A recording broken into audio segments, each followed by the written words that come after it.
I can still hear the clinking of glasses, the laughter, the live band playing something soft and expensive in the background. Our 10th wedding anniversary dinner, the restaurant's private room filled with 40 people, friends, co-workers, my parents, Eric's family, even Jenna. I was smiling so hard my cheeks hurt, trying to convince myself that everything was perfect. I should have known better. Eric stood up to give a toast, his tie slightly loosened, his charm switched on like a stage light. He always loved being the center of attention, basking in admiration.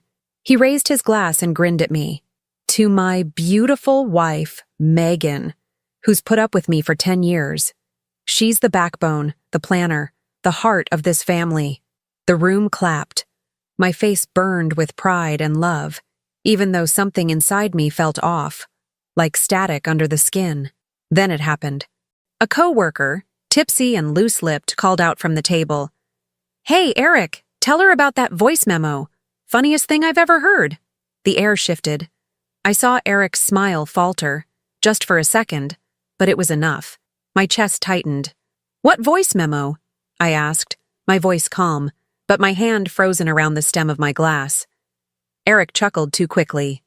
"Nothing, babe. Inside joke." No, the coworker pressed on, laughing. "The one you sent by accident. We played it in the office, man. Bold move." The room quieted, all eyes swiveling between us. I felt my phone buzz in my clutch. Almost instinctively, I pulled it out. A new message from Eric, time-stamped earlier that day. A voice memo. My stomach sank. I clicked play. His voice filled the room, amplified in the hush. "Jenna, you were incredible last night. I swear, Megan has no clue. Sometimes I think she actually believes all this anniversary crap. I can't wait to get you alone again, just us." "God, the way you laughed when I told you—" The gasp that went through the room was like a physical slap. My ears rang, my vision tunneled, but I kept my hand steady as I held the phone up for everyone to hear. And then came Jenna's voice in the recording, unmistakable, low and sultry. "She's so blind, Eric. It's almost pathetic." Chairs scraped. Someone dropped a fork. My mother covered her mouth. My father's face turned a shade I'd never seen before. Eric lunged toward me, hissing, "Turn it off!" I stepped back, holding the phone higher. "No, let's all listen, since it's so funny." My voice didn't crack, though my insides were on fire. Jenna sat frozen across the table, her face pale, her hand gripping her wine glass so tight I thought it might shatter. "You've been screwing my sister," I said, loud enough for everyone to hear. The words tasted like poison and glass. "And mocking me while you did it." Eric's mask slipped. His eyes darted, desperate, calculating. "Megan, it's not what it sounds like." "Really?" I cut him off. "Because it sounded like you couldn't wait to sneak around with my sister again while I was out planning this celebration for you." Silence pressed down on the room. People were watching not just out of shock, but out of hunger, for scandal, for fallout. I turned to Jenna. "Tell me, how long have you been betraying me? Was it while Lily was napping upstairs? Was it during Christmas when you smiled at me across the table?" Her lips parted, but no words came. She shrank into her chair, crimson creeping up her neck. Eric reached for my arm. "Please, let's step outside." I yanked away. "Don't touch me." My voice cracked like a whip. "You humiliate me in my own marriage, in my own family, and you think you get to control this moment too?" No. The whispers grew louder. Phones were out now, discreetly recording. Eric knew it. His jaw tightened, that mix of anger and panic he couldn't hide anymore. And then it happened. I slapped him. The sound echoed in the quiet like a gunshot. His head snapped to the side, his hand instinctively going to his cheek.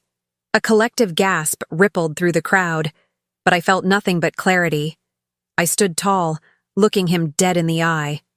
"Congratulations, Eric. You gave me the best anniversary gift of all. Proof. Proof of who you are. Proof of what you two have done. And I promise you this.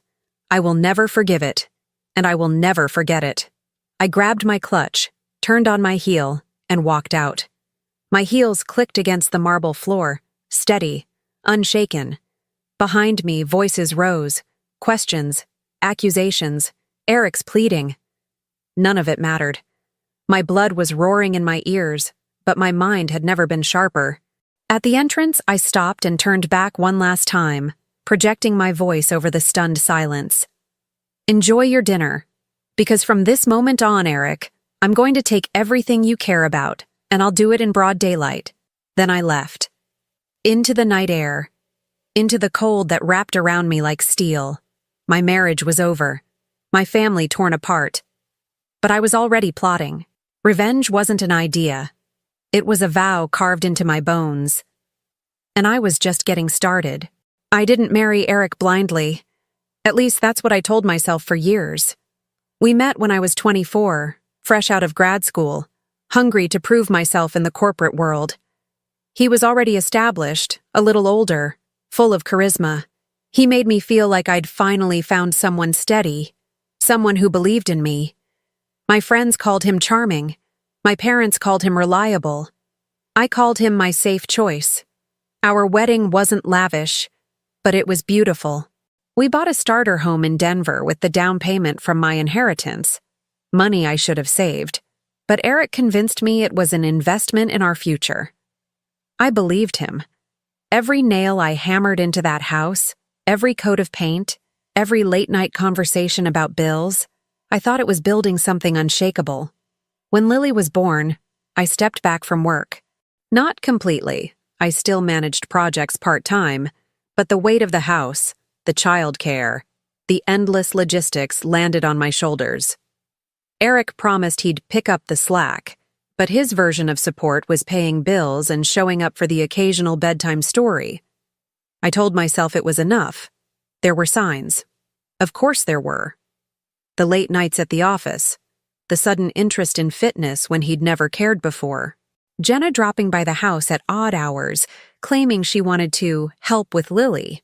At the time, I brushed it all off. I'd always been the one to hold the family together, to give people the benefit of the doubt. I told myself my sister was just being supportive, that Eric was just ambitious, that I was overthinking.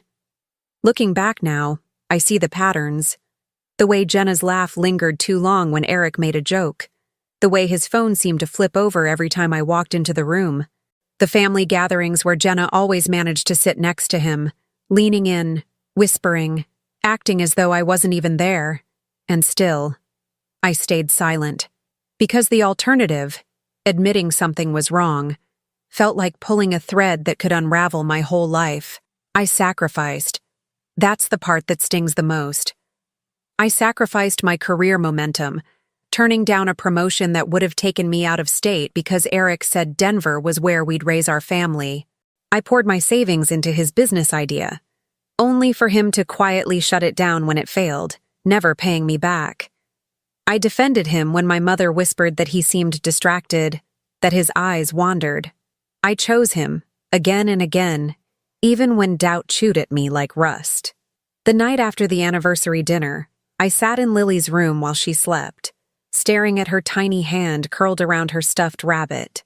She was 8, old enough to understand tension, but too young to carry the weight of betrayal. I swore she would not grow up watching her mother accept humiliation as normal. She deserved a model of strength, not quiet endurance.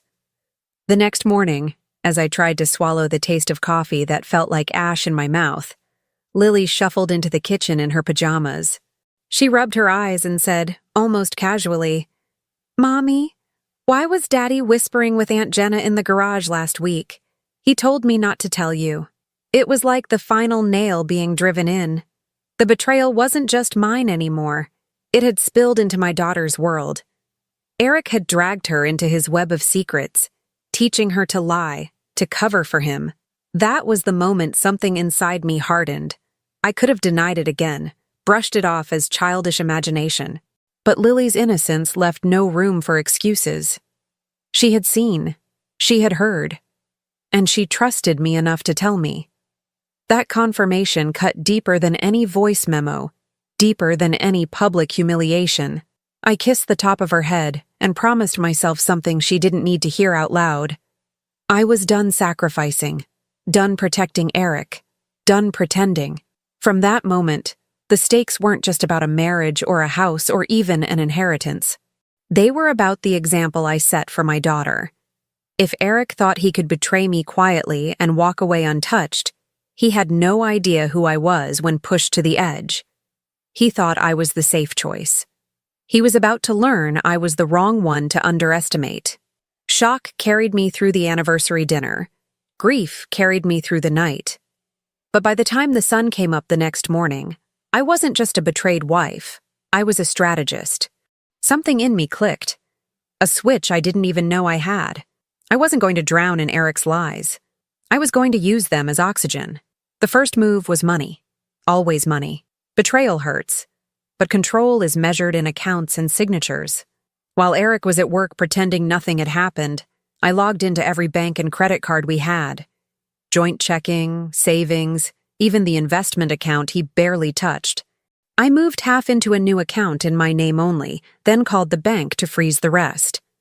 My inheritance had been poured into that house and those accounts. He was not going to gamble with what was left.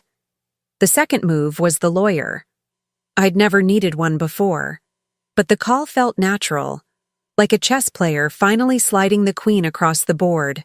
I booked a consultation with a woman recommended by a colleague, a divorce attorney known for being ruthless, efficient, and impossible to intimidate.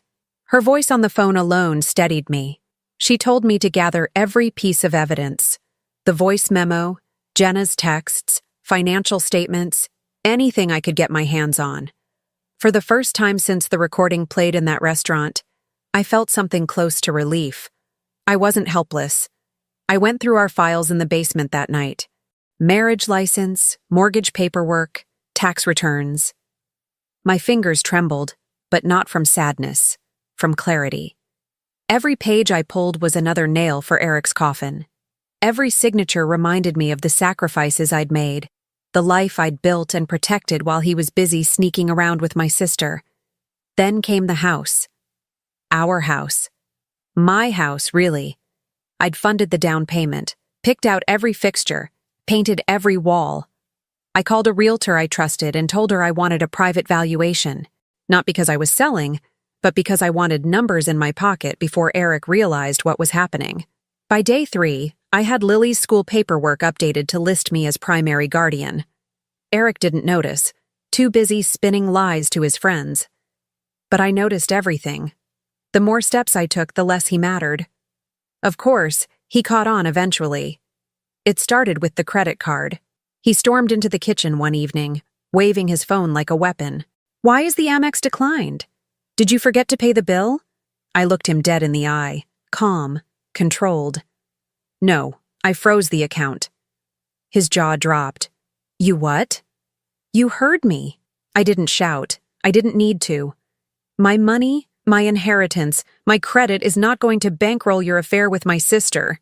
If you need to impress Jenna, figure it out on your own dime. He slammed his fist on the counter. "You can't do that. It's joint. It was joint." I cut in, my voice sharp as glass. "Not anymore." For the first time, I saw panic flicker across his face. Real panic. Not just anger or bluster. He realized I wasn't playing the devastated wife waiting for his apology. I was building a wall brick by brick, and he was on the outside. He tried again, lowering his tone. "Megan, please, let's talk. You're overreacting. We can fix this." I laughed. Not because it was funny, but because the words were so predictable, so pathetic. "You sent me your confession, Eric. There is no fixing this. There's only fallout, and I promise you, it's coming." He backed away then, muttering under his breath, trying to salvage dignity he didn't have anymore. I watched him go, my pulse steady. I wasn't afraid. I wasn't unsure. For the first time in years, I was in control. That night, I tucked Lily into bed, kissed her forehead, and whispered, "Mommy's got this." She didn't know the storm brewing around us, and she didn't need to. All she needed to see was that her mother was not crumbling. The betrayal had broken something in me. Yes, but it had also built something new. Steel, where there used to be softness. Strategy, where there used to be sacrifice. Eric thought he was clever, sneaking around, hiding in shadows. But I was done living in shadows. My moves were out in the open, deliberate, unstoppable. And the best part? He hadn't seen anything yet. Eric always believed consequences were for other people. He'd skate through his mistakes with charm, a quick lie, or some half-hearted apology. But this time was different. This time, every crack I opened spread fast, like a spiderweb across glass. And he had no idea how to stop it. The money was the first domino. Within days, his calls to the bank turned frantic. He'd storm into the living room with his phone pressed to his ear, barking at some poor customer service rep. "This is illegal. My wife can't just freeze my cards." Then he'd slam the phone down, glaring at me as if intimidation could undo signatures. I'd sip my coffee in silence, knowing full well it wasn't just legal. It was airtight. His face when he realized his access to cash was gone was almost comical. The man who prided himself on picking up dinner tabs, on flexing his credit line like a badge of honor, couldn't even swipe for gas without me knowing. Then came the whispers. Denver isn't a small city, but our circle wasn't that big. People talk. Fast. That voice memo from the anniversary dinner had already begun its orbit through friends, colleagues, and extended family. It spread in fragments. "Did you hear about Eric?" She played the recording out loud. With her sister, can you believe it? By the time Eric walked into work on Monday, his co-workers' eyes told the whole story. He wasn't a leader anymore. He was gossip. Jenna didn't fare better. Our parents stopped answering her calls. My mother, who had always defended her, told me flatly, "She is no longer welcome in my house." For once, my mother's disapproval wasn't directed at me. It was her youngest daughter facing the full weight of judgment. Jenna tried sending me messages, weak apologies, rambling excuses, but I ignored everyone. She could drown in her own shame. The fallout reached Lily too, though I shielded her as best I could. She came home from school one afternoon, cheeks flushed, clutching her backpack. "Mom, why are kids saying Daddy's in trouble?" My chest tightened, but I crouched to her level and said, "Because Daddy made bad choices. But you and I are safe, and that's all that matters." She nodded slowly, still too young to understand betrayal, but old enough to sense the truth. Eric's family was split. His brother stopped taking his calls altogether. His father, always more bark than bite, texted me privately, "Whatever you need during this, Megan, you have my support." That message was worth more than Eric's empty words ever were. But the real crack in his armor came when he tried to flex control. One night, he cornered me in the kitchen, his voice low and sharp. "You're ruining me! Do you understand that?